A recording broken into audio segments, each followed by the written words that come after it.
Hello there. It's time for most things Kenobi. I prefer all things Kenobi, but I suppose that's not the Jedi way. As long as it's not all things Anakin.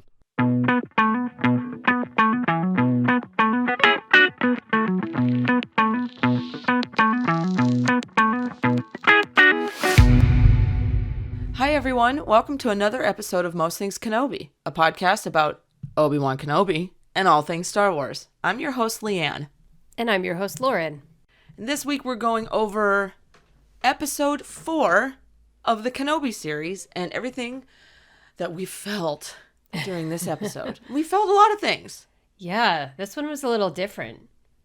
It was a little different, but not bad different, just different. Yeah. Some of it could have been improved. Yeah, I would say that I have mixed feelings about the episode in general. I think overall, I would say I loved it.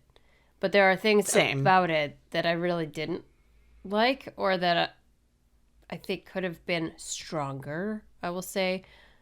And as you and I have discussed, part of it is like just my expectations I need to manage. Yeah. And part of it is just like, you really missed an opportunity there, guys.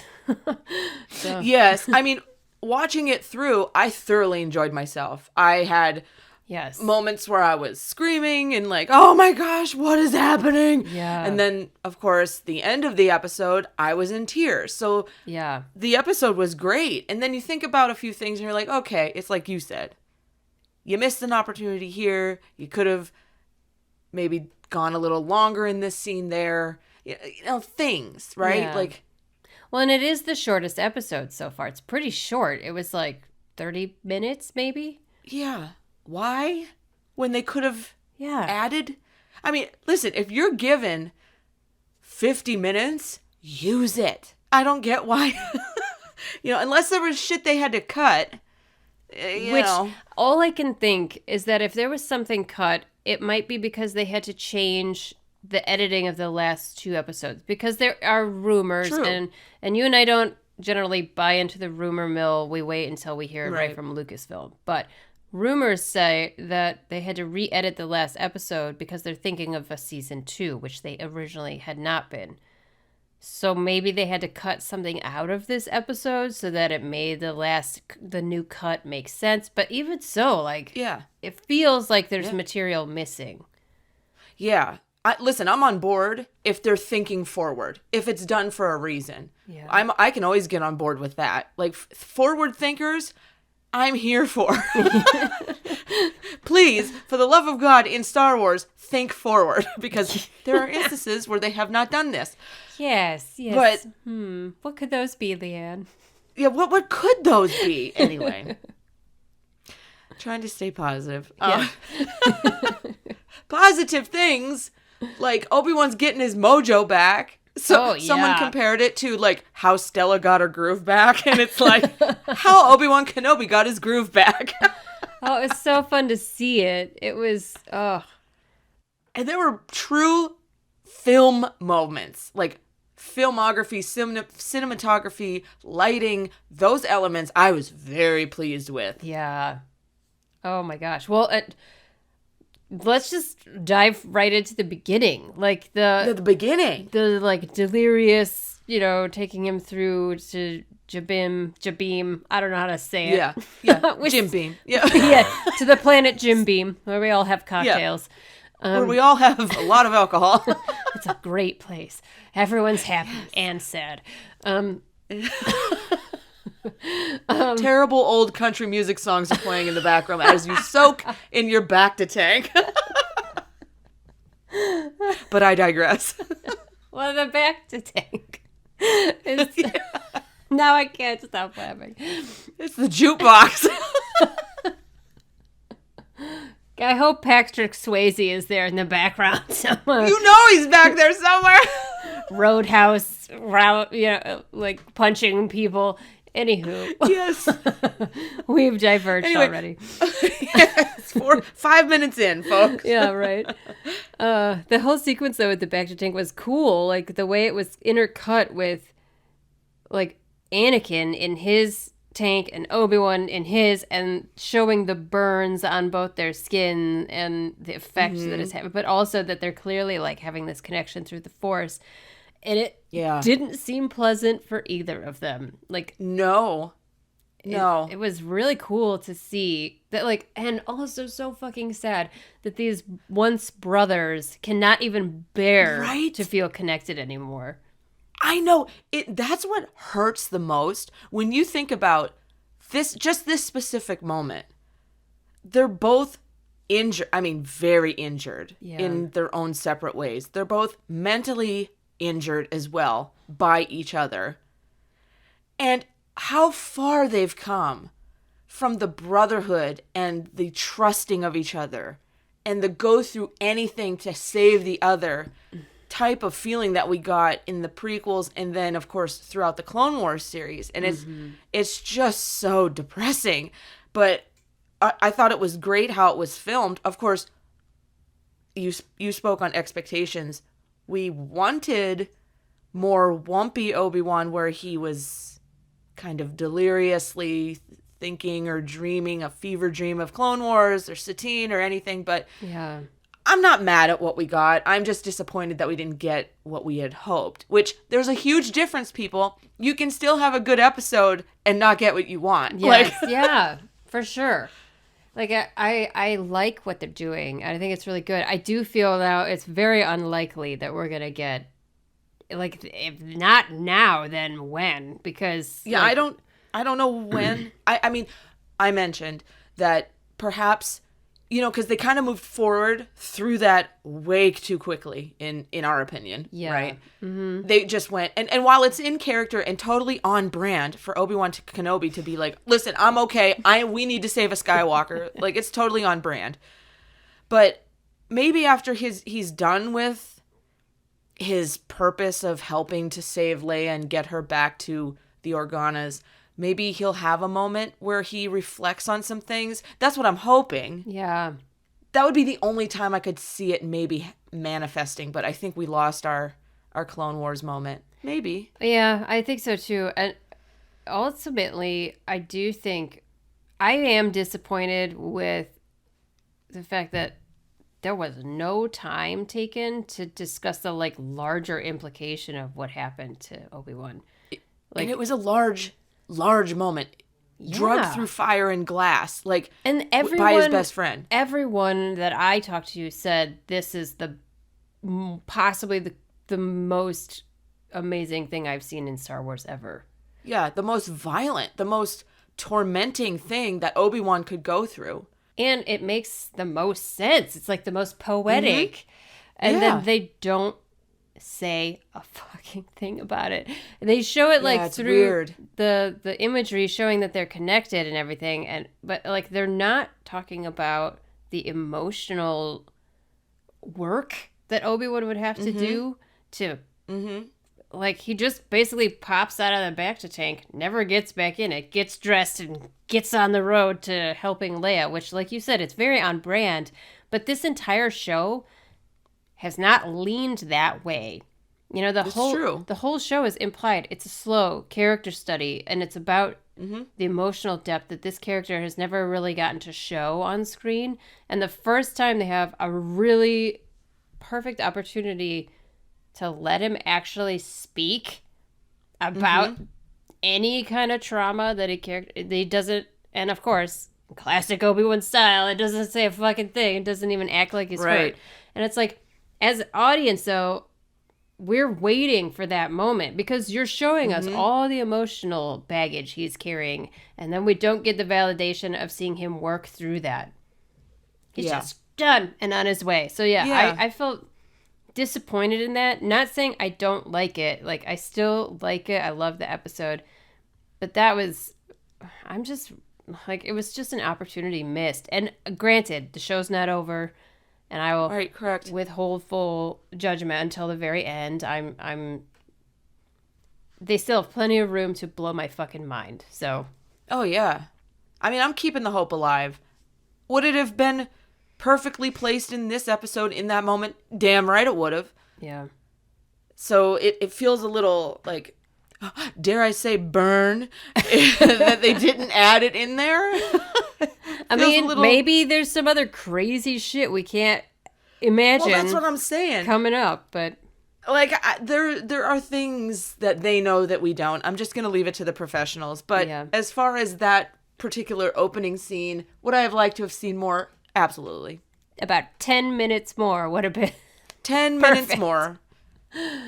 Yeah. And I to just kind of speak on that a little more, he doesn't really have anyone he really knows well enough to talk to. So it could have been a moment where he could have reached out to Qui-Gon. Because, I mean, he's so alone, right? He's more connected with Leia than he is from any of these, the Talas of the world, so to speak. Yeah. The newcomers that we met in this episode. He doesn't know them very well. And this is a lot of baggage that he's carrying. So I really hope there is a moment coming where maybe he turns inward and we get that. So I'm not losing hope. No, I'm not either. I did hear that they had originally intended Obi-Wan and Tala to be, like, in love, sort of. Huh? What? Oh, it's not anymore, but they had originally played with that idea, and, like, I would have been fine with that. But they decided I don't know if I would have. They decided to not go that route. But, I mean, nothing against Tala. I think she's one badass bitch, but, like, I think it would have taken away from the fact that this is about Obi-Wan dealing with the past and his relationship with a brother that he has lost. Maybe in season 2 or 3. Well, maybe, yeah. I mean, I'd be fine. The man needs some fucking, like, humanity. Take that shirt off. Yeah. Sorry. You went humanity. I went sexual. It's what it is. I was thinking, take that shirt off out of a bacta tank. Like, why? It's hot on Tatooine. Anyway, sorry. It's so funny. It's so telling about both of us. Right? Oh my God. I'm okay with it if you are, Lauren. Oh, I am fine with it. Yeah. I mean, I'm cheap. We finally saw him without a shirt. Granted, it was under horrific circumstances. Like, yeah, really. They always give us what we ask, but like with a twist. We need to be very specific with how we ask, I think. Like, just saying Obi-Wan without his shirt off. Yes, you're right. Doesn't work anymore. These are the rules of manifesting. You need to be very specific. Yes, you do. Yes, you do. Oh, my God. Yeah, I know. The first time Ewan McGregor is actually, like, fit with muscles and he's, like, burnt to a crisp. He's burnt to a crisp and floating in Bacta. I mean, it's not what we wanted, but we asked for it. So there it is. Yeah. Be careful what you wish for. Okay, so after Bacta, he's dressed like he walks in dressed like a Jedi again. Yeah. And again, like we talked about this in our Obi-Wan Kenobi support group that we just had this morning, which is great. You should sign up if you haven't done it yet. You should definitely sign up. It's great. They're super fun. But like no one on the show like says a thing. It's like he just walks in. Didn't anyone tell him? Yeah. Like a Captain Obvious. Take the Jedi robes off. Like I know. It's like I'm going to wear my lightsaber. I'm going to just dress like I used to in Attack of the Clones. And I'm going to have my same old haircut and no one's going to notice. No big deal. Nothing to see here, folks. Keep it pushing. I guess I get it. Though, I mean, you could argue he's becoming more of his Jedi role, so put the Jedi robes on. But bitch, you're going into the palace of the Inquisitors. Like, maybe possibly put something else grungy on so that no one knows. Like, or a uniform, like dressed like one of them. Oh man, that'd have been cool. But yeah, doesn't Tala have a spare? Granted, it was probably cut for a woman. I was going to say, Obi-Wan could wear that. Yeah, if it has a peplum top, he could probably try and work that. Like, Obi-Wan in a peplum top. I'd pay money to see this. Jernan, we're going to need you to draw this. No. Wait, don't. Wait, no, pause. I'm not sure I do want to see this. I'm changing my mind. What is wrong with us? Oh my God. I did like how it was gray, though, which we also talked about in our group, that like it's like what he wore in Attack of the Clones. It's almost that exact same tunic and tabard, but like the outside is gray, but the inside is white. Like he's still good at his core, even though he's going through all this trauma, basically. Yes. I liked that symbolism of it. So we got some new characters in this episode. We did. So what did you think of those new characters? I don't care about them, but I understand why they're in it, and I'd like to see more. I feel bad about the guy who sacrificed himself for all of this. Yeah. But I mean, that's the call. I'm not justifying it, but when you're in it, you're in it, and there's always that risk. Yeah. And it was just a shame that one of them had to die to save them. But what I really did like was the absolute horror on the female character's face after they came back. She had no words. Yeah. She had nothing in her eyes. No emotion on her face. I thought that was legit. That was real. Yeah. And that's the kind of reaction I would have if I lost a partner, a friend, a comrade. And I liked the phrase like, well, guess your soldiers now. And it's like, yeah, if you're going to do this, it's not just standing around in a back room plotting. It's actually getting out there and fighting. Because that's what's going to count. It takes both. Because if you think about it, Luke Skywalker was out there fighting, doing. Leia was the one plotting, planning, getting resources where they needed to be, inspiring, that sort of thing. It takes all of those pieces. Yeah. But unfortunately, it's never without sacrifice. Yeah, we see that in every single Star Wars movie, at least. Mm-hmm. And the shows too, probably. But Obi-Wan in A New Hope. You just see it everywhere. Every single episode has some great sacrifice made, and it's always very heartbreaking. But rebellions are built on hope, but also a lot of blood, and a lot of sacrifice. So, and this is like the very beginning of that rebellion. I know, and I think it shows like the mindset that people have got to change their mindset. Mm-hmm. Instead of hiding, they have to start coming out and facing and dealing with this. And not just Obi-Wan, but everyone who's fighting for the good. Mm-hmm. Everyone's really scared at this point. And I don't think the fear goes away the longer the war goes on in the galaxy. But, it's safety in numbers. So the more you have, the more you feel like, okay, now we're fighting for a cause. It's just they're on very perilous ground when there's only 2 or 3 banding together at a time. Yeah. Because there's way more Empire and they're way more visible, which makes them seem stronger. But as we saw, a little girl, a badass, smart cookie woman, and Obi-Wan, the shadow of a Jedi, basically, infiltrated, rescued Leia, and got out of there. Yeah. So they're not infallible. Which was so fun to watch all of that because I was nervous. I was very nervous for Tala. I thought she wasn't going to make it out. Yeah. I really did. I thought she was going to be the sacrifice that was going to be made. Yeah, and I didn't want that. I didn't either. I really like her character. I do too, because she is like the conscience. She's the one who speaks just what we're all kind of like thinking and feeling, where everyone around is very repressed and like isn't ready to open up. She's just like, because she's already made that choice, right? She was in the Empire and realized her mistake, and now she's trying to make amends and do the right thing. Mm-hmm. Mm-hmm. So I loved how she was just like being a fucking boss from the minute she walked in there, and power stance, boss bitch words. She looked him in the eye. I mean, you saw her falter. She had to make a decision in that moment. Yeah. And then she just straightened her spine and spoke with authority. Such good acting.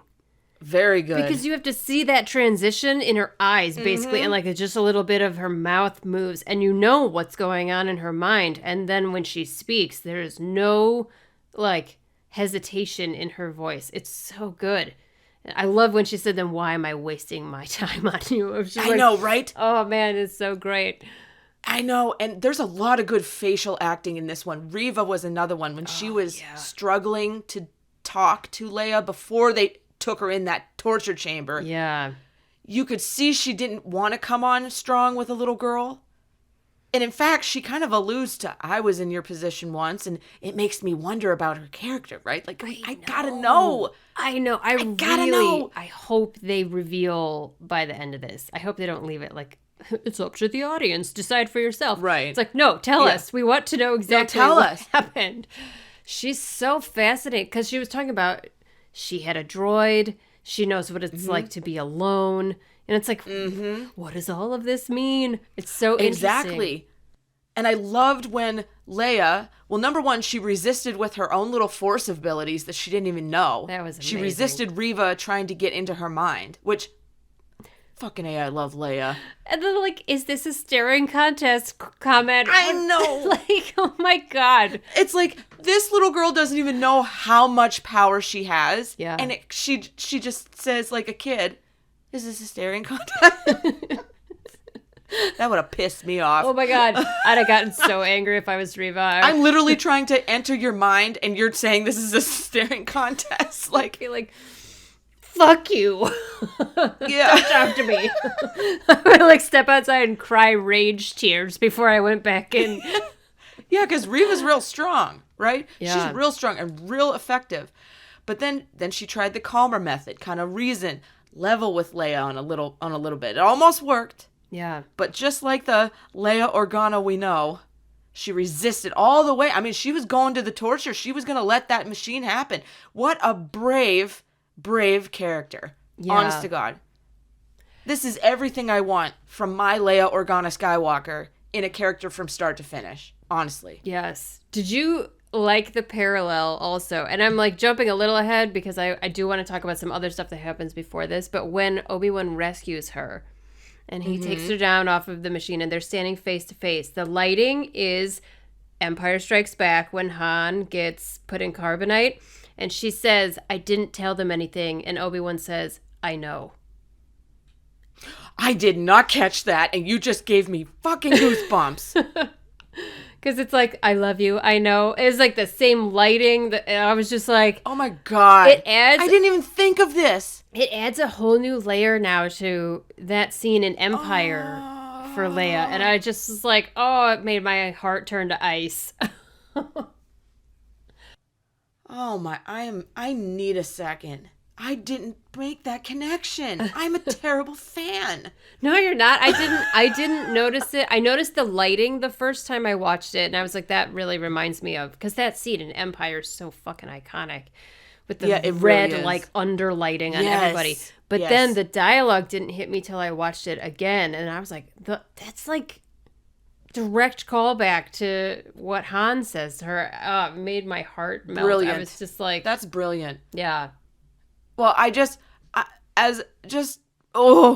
when the lights go down and Obi-Wan's lightsaber is seen taking out the first stormtrooper, and then it goes dark, and the other one's like, what the hell's going on? Basically. There's no way out.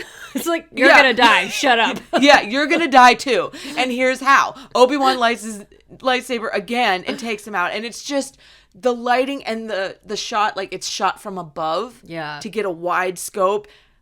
That gave me chills. It was so good to see him use that lightsaber again, and I'm glad he's getting his mojo back. Yeah, and like without the hesitation that we've been seeing, he just straight up kills two people, like cinnamon bun people. No, this is proof that no, he just he doesn't even like cut off limbs, like he usually does. He just straight up fucking kills them. And then he kills like a hallway of people later. So like he's definitely has no problems with. Let's talk about the hallway scene. I told you when I texted you, I'm getting very big Citadel arc vibes from the Clone Wars. Yes. Big time. Yes. Oh my gosh. I loved it. I loved it. I did too. You said too, and it's so true. I'm sure everybody noticed it when he was doing. He does the like twirl and spin, and then he like rotates the blade. It gets back into his classic Obi-Wan pose, and just for 1 second before then he turns back to Leia, and it's like the muscle memory is coming back of the way he feels when he's working with a lightsaber, and God, it's got to feel good, right? Because god damn, does it look good. I mean, it's great to see Ewan and a lightsaber again. It's so nice. It's Obi-Wan live action. Like, can you still believe we have this in our lives currently? Yeah. And the way he held that water back.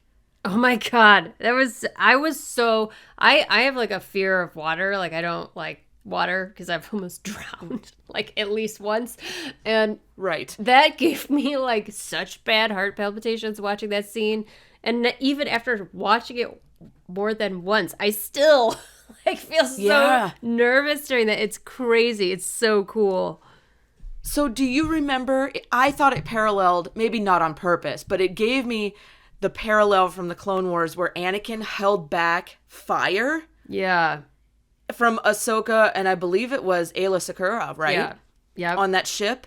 And then he let it go and had the Lurman arc. Yes. And it was right before like they had to end up crashing on that planet, but he held the fire back until they were safe behind the door, just sprinted towards the door and just barely made it. Mm-hmm. And so it was interesting because that's fire and this was water. Yeah. The Anakin and Obi-Wan opposing elements thing. Also the same color as their blade. Yes. Yes. Yeah. Yeah, I loved it too. I thought that was really cool. I guess so that in particular, and also the scene in the torture chamber or whatever, like those are both direct call outs to video games.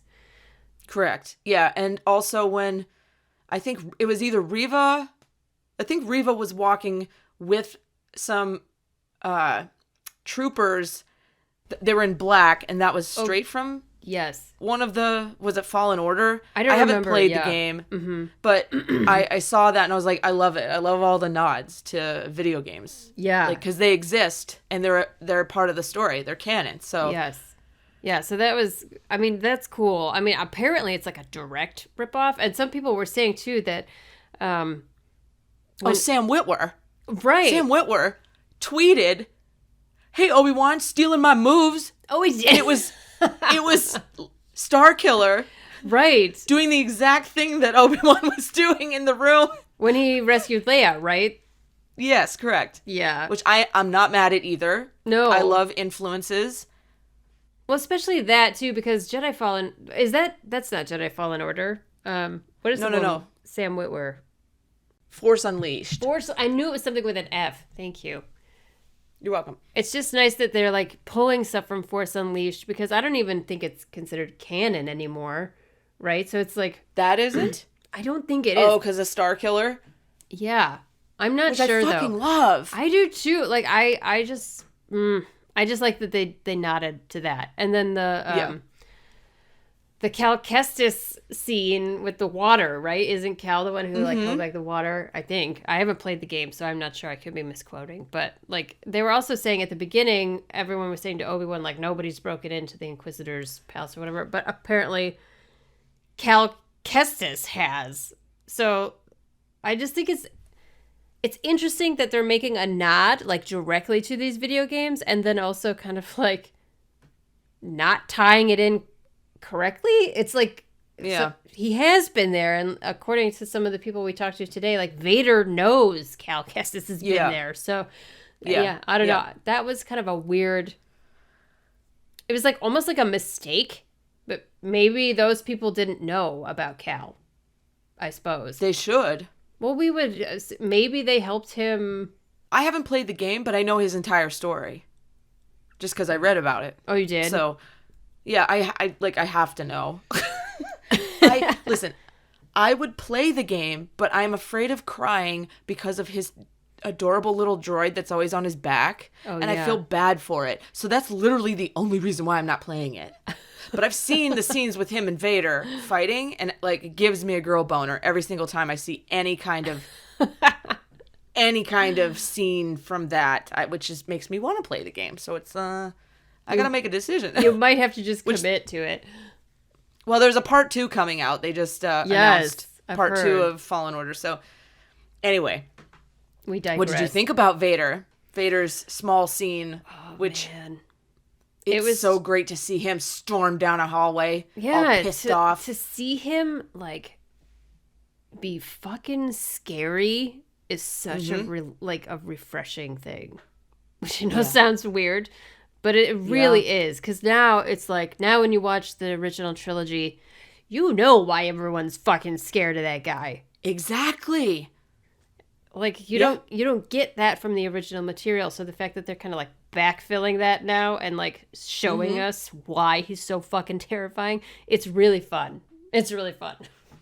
And did you happen to notice that I'm assuming he called all of his people together in order to have this moment with Reva in front of everyone. He had all the other Inquisitors, the brothers and sisters there to stand and watch the trial of Reva, if you will, while he addressed her, which is it's so Vader. Like, I want everyone assembled to watch how I'm going to end this bitch's life because she is subordinate to me, acted subordinate to the rules and stuff, but she had a plan. And now, poor little Lola is the damn tracking device. I know, which is so sad because Lola is actually a droid that doesn't annoy me. Right? Isn't she nice? When Leia will hold her against her chest and her little wing flutters, I love that. I think it's actually very sweet. And she doesn't feel like, you know how sometimes they put a droid in because it feels like they're trying to sell stuff? Yeah. It's like, oh, another cute droid, buy merch. 100%. But it seems like Leia's only little friend because she has to act a part in Alderaan. Yes. But she doesn't have to act the part if she's with her droid. Like, I really like that. It's a soothing, like, you know, you carry around your stuffed animal as a child. Yes, exactly. It's like her security blanket. Yeah. Which, I mean, it's really sweet. So I think they got out of there too fast. Yeah, it wasn't... Well, I think the robe, the cape with Leia underneath it. I mean, I don't know how else they were going to get her out of there. The trench but coat? Oh my God. The trench coat thing, just, can we not? That wasn't... It was silly. It was like laughable, truly. And like, I laughed at it and I hope they meant it as funny because if they meant it as serious, no. It's a nod back to the original trilogy humor that we do adore at this time. Exactly. So I'm trying to take it as that. But I turned to my boyfriend while we were watching this and I'm like, if you were one of these people in this room, wouldn't you notice that? It's like, I would notice that right away. I'd be like, the fuck, is there a child under that trench coat? What's going on? Well, even before that, I would notice Obi-Wan Kenobi walking through the fucking landing pad there. Like, putting a hat on isn't good enough. Damn. Anyway. Why don't you just wear a sign that says Obi-Wan Kenobi, General of the Grand Army of the Republic, like wanted. Like, Obi-Wan Kenobi's that way. Yeah, right. I'm with Obi-Wan t-shirt. Yeah. Tala has a shirt on. It says, I'm with stupid. Like, I'm stupid. Yes. Oh my God. And Leia's would say, I'm not. Yes, it would. The end. Yeah. Oh my God. Yeah, that whole thing was fine. It was funny, at least. Yeah, it was Star Wars-y. Yes. You know, we don't come here for 100% realism. No, and we talked about this a bit already, that like the episode felt like a Clone Wars episode, right? It was, that there were so many times where they had these harebrained ideas of how they were going to sneak aboard a ship or get inside like the Citadel or whatever. And then they just like roll with the punches and there's always a plan B and all this shit. And like the way Tala like walks in and is talking on her comlink at like full volume next to people. Yeah, she was talking way too loud. Yeah, and nobody notices except that guy whose neck she breaks, which whatever. It's I mean, I'm fine with that. And like if you gotta do what you gotta do. Well, like if you're expecting it to be super realistic, that's not realistic. But if you look at it like it's Star Wars and it's like a nod to Clone Wars, then it's like, this is very well done in that regard, because it's very similar to those like ridiculous scenarios that always seem to work out really well. Right. There's two things I want us to talk about before we wrap things up. number one, it was just a little scene, but I wondered, because we haven't talked about it, but I wondered if you noticed it. When he's in the hallway and the stormtroopers sense that he's around, and he does the finger move. Yes. And kind of directs their attention away from where he's hiding. Mm-hmm. I'm just going to be real. That turned me on. Yeah. I mean, it's like him starting to use the Force again. It was really... And you and I have always said, like, why is it so hot when he uses the Force? Whenever a Jedi, like, use the Force like that, like, hold back water, whatever the hell it is that they're doing. Yeah. Or, like, in the Innocence of Ryloth, where he, like, uses the Force to, like, control those giant beasts. It's, like, ridiculously sexy. I don't know why, but it is. Yes. But it was also kind of like a Kylo Ren moment when he uses that finger move to direct the lightsaber and cut Snoke in half. Oh, yeah. It's just the slightest movement, and it does so much. It's just really, I love anytime Jedi use the Force. I just love it. It just looks particularly good when Obi-Wan does it. Yes, so. He always makes it look very nice. Well, it's also a direct nod to Alec Guinness does that on the in A New Hope on the Death Star. Great point. He does the same thing. They turn their head and he sneaks off going the other direction. So yeah, he's just like starting to get back into shape. I really love it. I really loved it.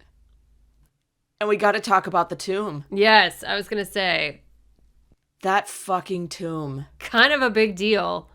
And like Master Sinube is the first person first Jedi they show, and I was just like, oh my god.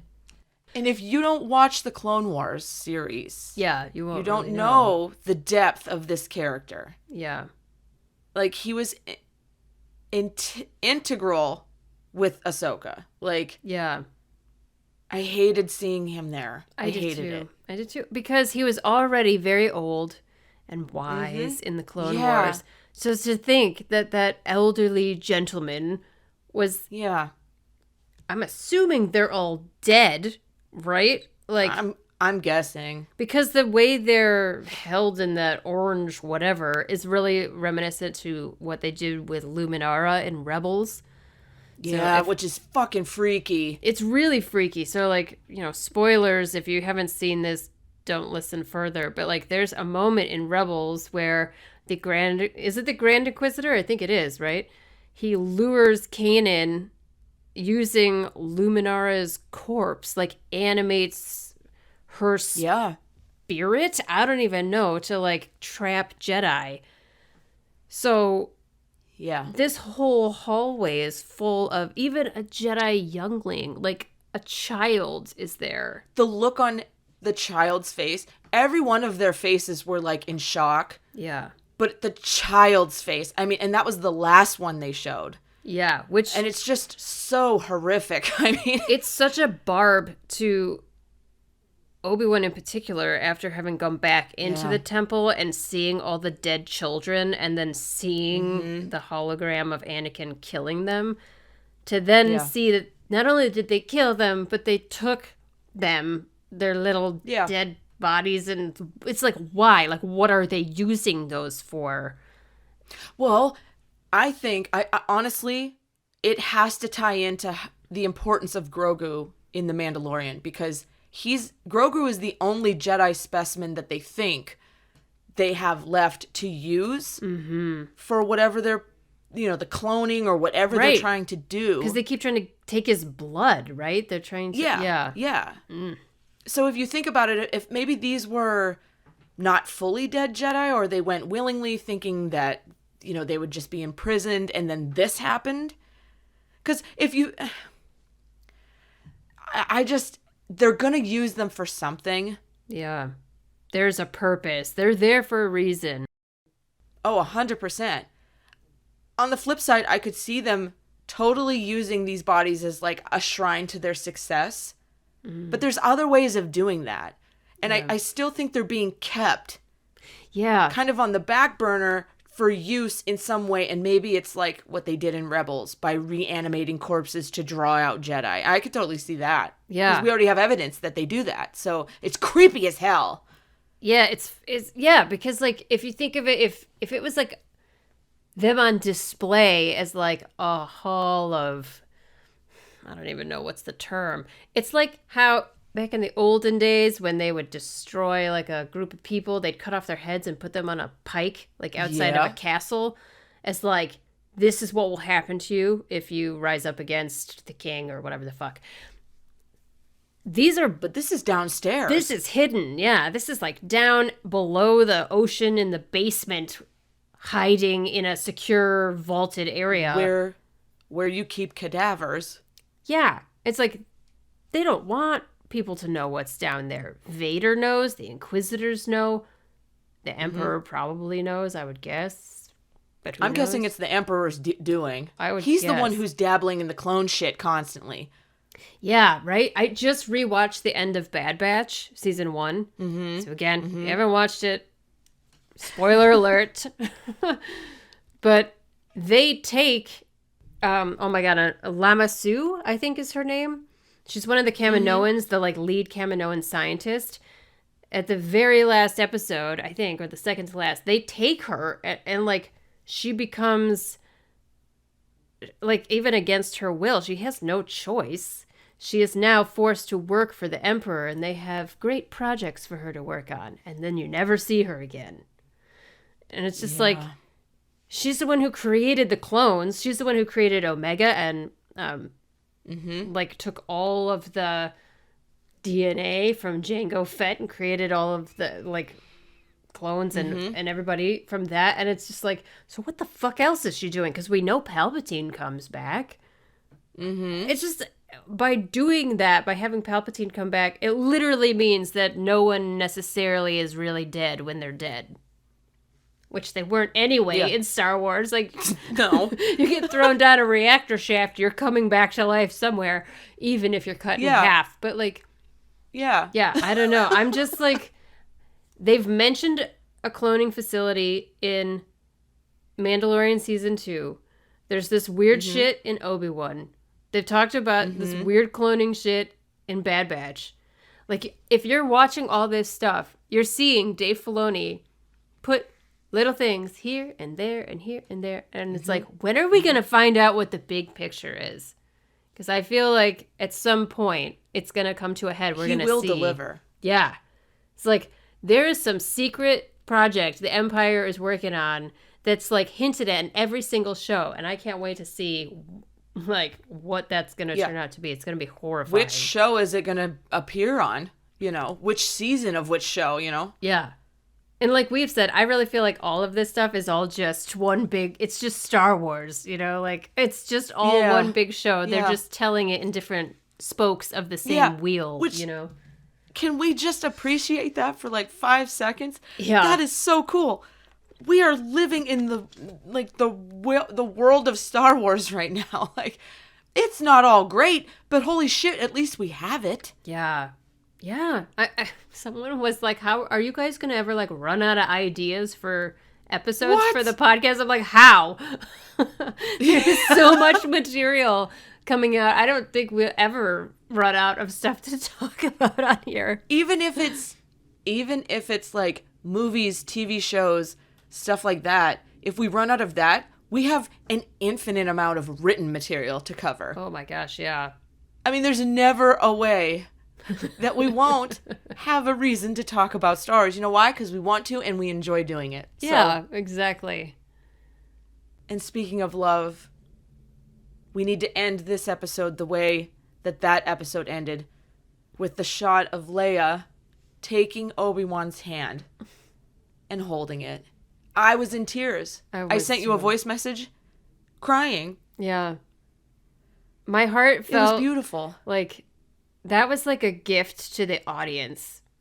It was a gift to Obi-Wan as well, but because anyone who's been a fan of his for all these years, and we've seen him put through some of the worst shit, to have a little sweet, innocent soul reach out and just take his hand without fear. Like, so many people wouldn't like dare touch him, you know, because he's for so many reasons, like as an adult, like if you see another very wounded person, and I don't mean like physically, I mean like an emotionally traumatized person, sometimes they don't want to be touched, you know, so you have to like read that aura. But a child is like very innocent and maybe isn't picking up on nuances, and like for her to just reach out without being afraid and just take his hand, it was like the thing he needed that he probably didn't even know he needed. And maybe she did pick up on it through her force, her use of the force. Maybe she felt his vibration, you know, that this is what this, and I think she loves him at this point. She respects him and cares for him. Well, and she thought he was dead, you know, and then for him to come and rescue her, and she's been through something very traumatizing. Like, she might have needed that comfort as well. And to see that she isn't like a Jedi where she doesn't like, you know, hold that really tight and like pain is very personal. She's a child who either needs comfort or is willing to give comfort.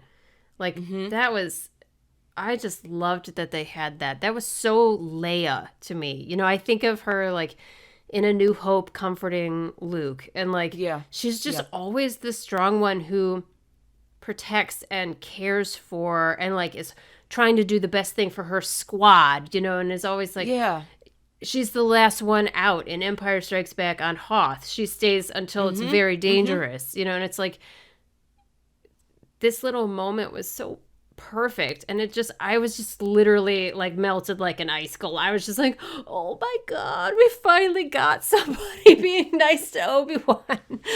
Obi-Wan needed it so badly, and it came from his best friend's daughter. Like, it's just beautiful. And the reason why Leia is such an important character and why she is such a successful leader, the most successful leaders lead with empathy. They serve the people that they're leading. They understand them, and they try and meet them where they are. And even as a child, she was doing that. And, you know, there's all these scenes where Leia is stuck in these positions, and she says, someone will come for me. Someone is coming for me. I know it.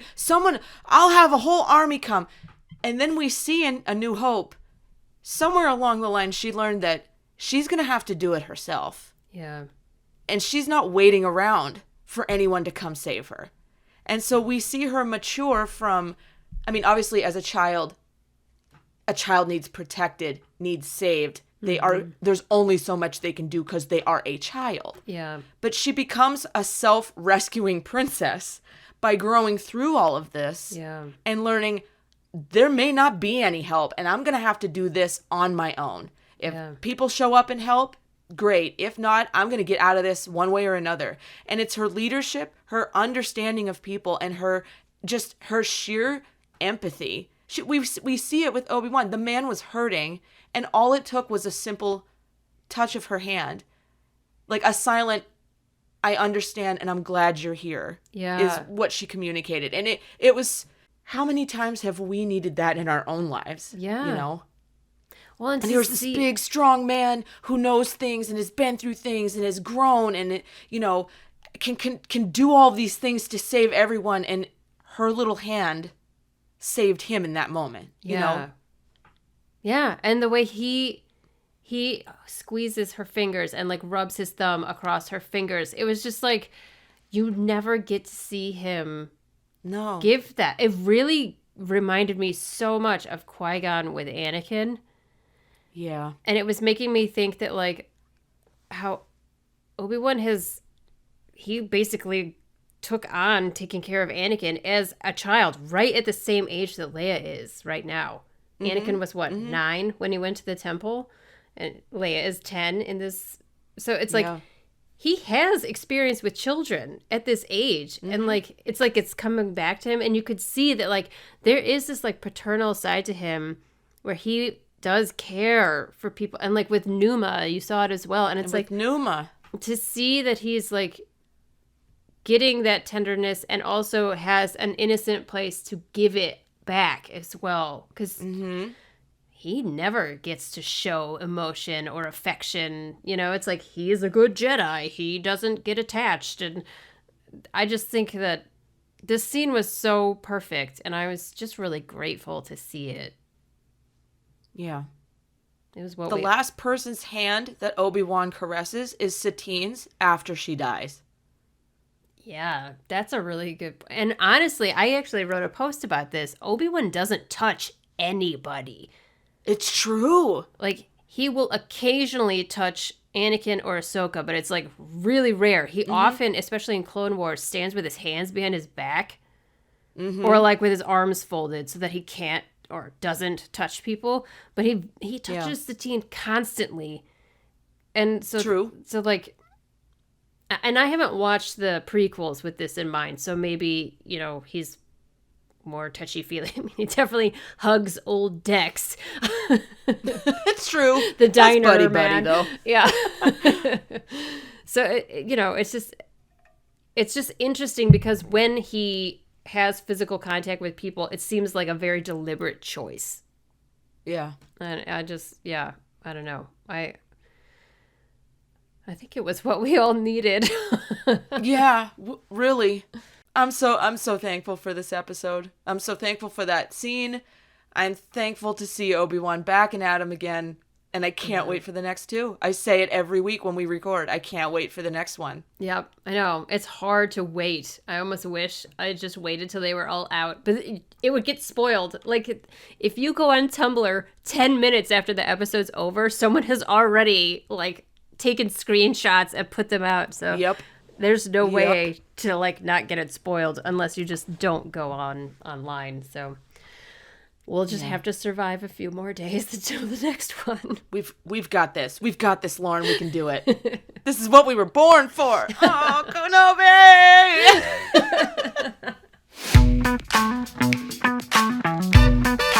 Our question for you this week: what do you think the Inquisitors are doing with all those bodies entombed in their basement?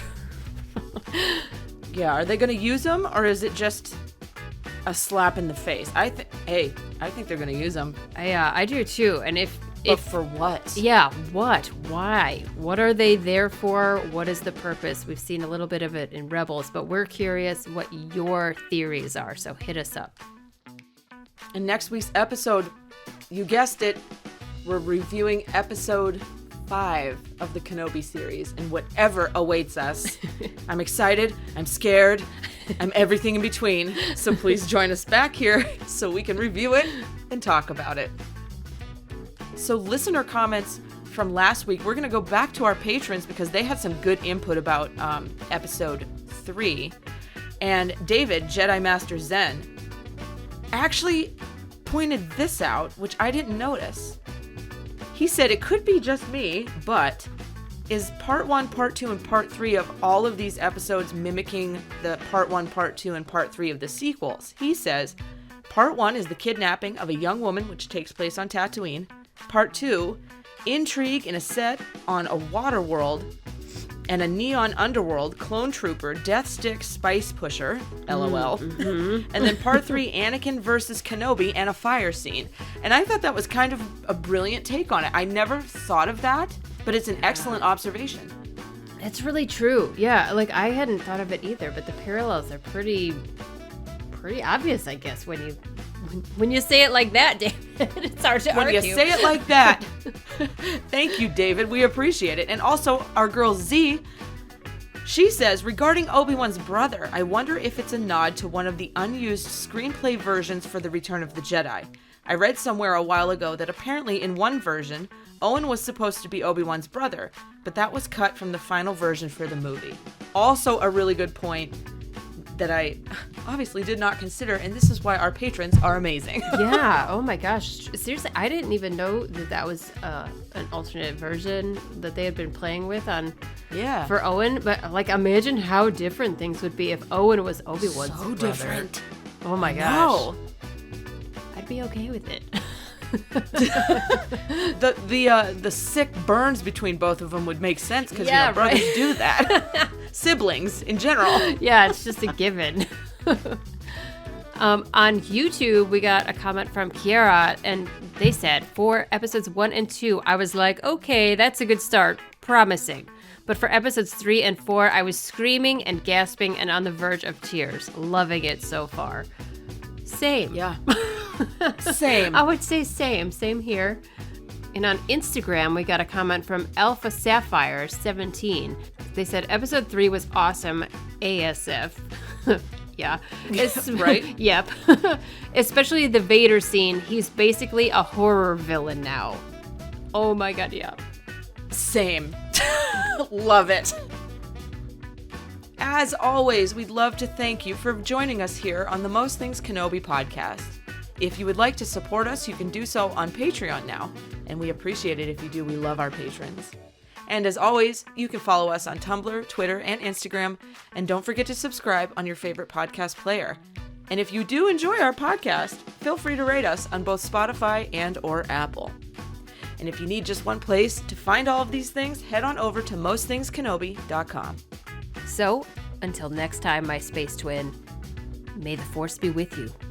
Always.